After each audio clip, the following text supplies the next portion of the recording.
Hello, welcome to another Burgundy with Tweedy video. I'm in my cellar for a change. I have just today taken a delivery of a mixed case from my friend Tom at Fingal Rock, the Burgundy specialist based in South Wales, in Monmouth in South Wales. He actually comes to London once a week, so in fact delivered it by hand. Alas, I was not here to take in the delivery. I was out most of today, which is a shame because I always really enjoy our doorstep chats. We have a little chat about wine normally when he comes to deliver the wines by hand. Only if you happen to be in London, otherwise, you know, normal courier deliveries around the rest of the UK. The mixed case is all Bourgogne Hautes Cotes de Nuits. I think Tom currently has possibly two or three on the published wine list on his website. I don't know if this is an official thing, but he often has some wines that are not actually listed on the wine list on his website. I don't know if you have to have known him for a while before he starts to offer those to you, but I just sort of asked, and he did have some others available. So I've been able to pretty much fill a whole case of 6 with just Bourgogne Hautes Cotes de Nuits. They've been very reasonably priced as well. The whole case of 6 came in at something like 136. Some of them are even under £20, and good, interesting vintages. So, people walking overhead. I'm going to start with this one. It is a 2021 Bourgogne Hautes Cotes de Nuits from a producer called Thevenot Brun. I've seen this on Tom's wine list before. I don't think I've ever actually ordered anything from this producer. I might possibly have at some point and didn't really remember, but this was definitely at the cheaper end of the spectrum. I think, if I recall correctly, perhaps I'll put the price down on the screen. And, you know, anything under £20 for decent Burgundy that is actually in good condition to drink is an absolute bargain, I think, and almost unheard of. You know, Burgundy prices are always a bit ridiculous.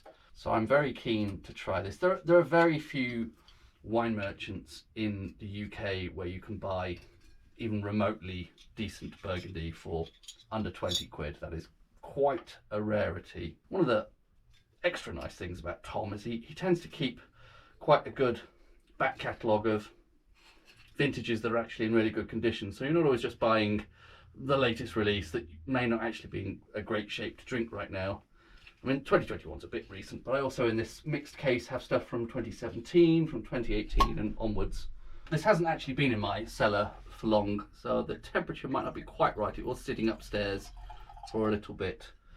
Let's taste this and see what it is like. That first nose is really quite unusual. It's almost like sort of fireworks, that kind of bonfire nighty sort of smell. Surprising. I don't know if that's the way it's meant to be. I mean, it's quite dry, quite savoury on the palate.